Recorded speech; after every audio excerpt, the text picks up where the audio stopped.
Oh, bonjour, ça faisait tellement longtemps. Ben moi, quand la dernière fois que je t'ai vu, tu étais encore guyanais. Donc, c'est pas hier matin.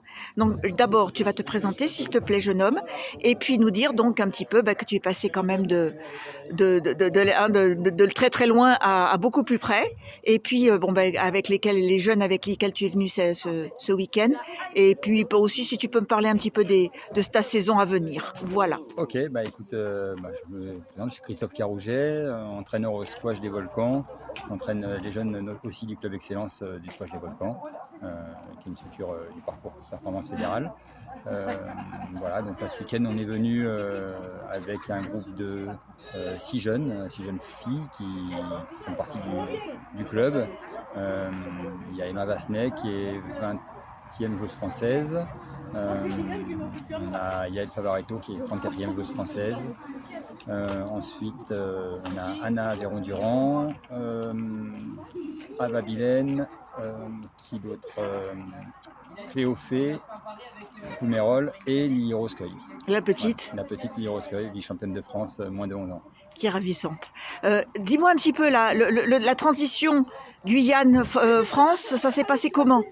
Ça s'est passé que c'était une volonté de ma part de me lancer dans un nouveau projet. En Guyane, ça se passait très très bien, mais j'avais besoin d'un nouvel objectif, Challenge, un nouveau peut-être un nouveau challenge, challenge. exactement, un nouveau challenge. Et voilà, donc du coup, j'ai eu cette proposition à Clermont-Ferrand pour entraîner un club d'excellence avec des jeunes et puis créer une dynamique jeune sur Clermont-Ferrand. Et du coup, voilà, ça fait 4 ans que j'y suis, c'est la 4e année là, que j'attaque. Au niveau du climat, évidemment, ça change. Au niveau de la qualité de vie, ça change. On arrête d'être en short toute la journée, d'être en t-shirt, mais bon, ça se passe très bien.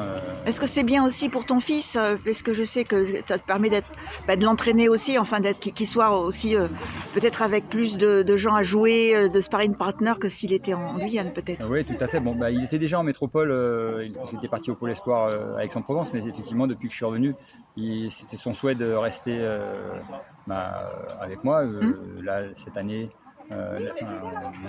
on n'a plus Melville au club Excellence, mais c'est vrai que depuis 3 ans, il s'entraînait avec Melville et ils ont bien progressé tous les deux durant ces 3 années.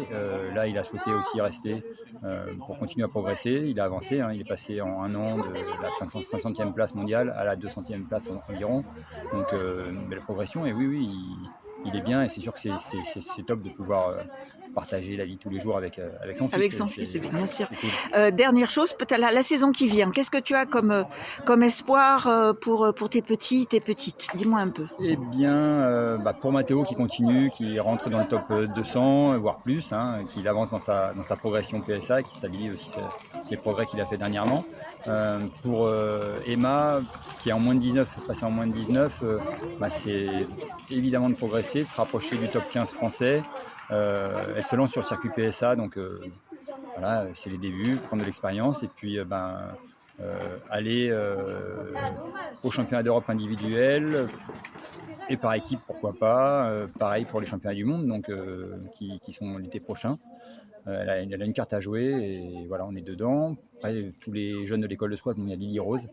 Elle a fait médaille de bronze il y a 2 ans au championnat de France, l'année dernière médaille d'argent. Là, elle va viser Ça le titre. progresse. Elle va viser le titre. On a aussi un petit jeune qui est Sandro Magro qui promet. Et pareil, donc en moins de 11 ans, il était 4e l'année dernière.